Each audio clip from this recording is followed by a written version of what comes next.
精神崩溃最初的征兆，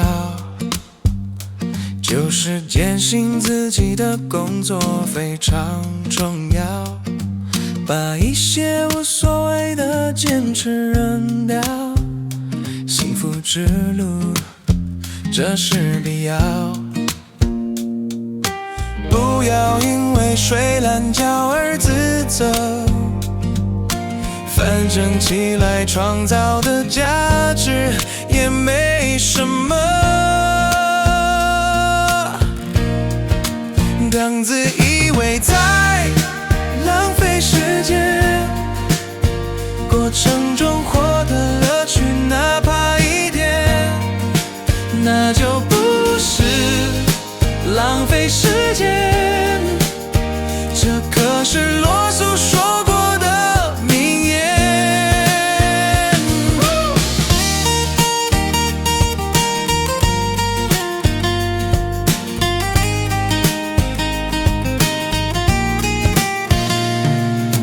工作是为美德的信念，反而造成大量的灾难，从不改变。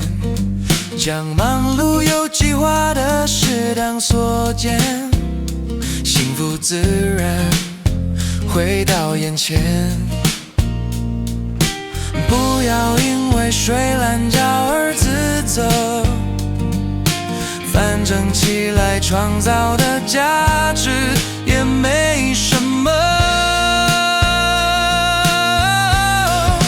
当自以为在浪费时间，过程中获得乐趣哪怕一点，那就不是浪费时间。这可是罗素说过的名言。所谓的生存斗争，实际上只是为成功斗争。谁担心隔天有没有早餐一份，只在乎能不能在成就中获胜。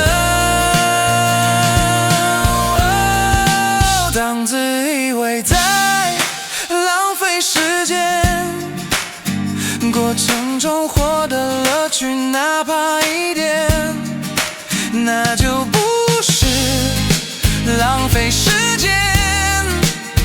这可是罗素说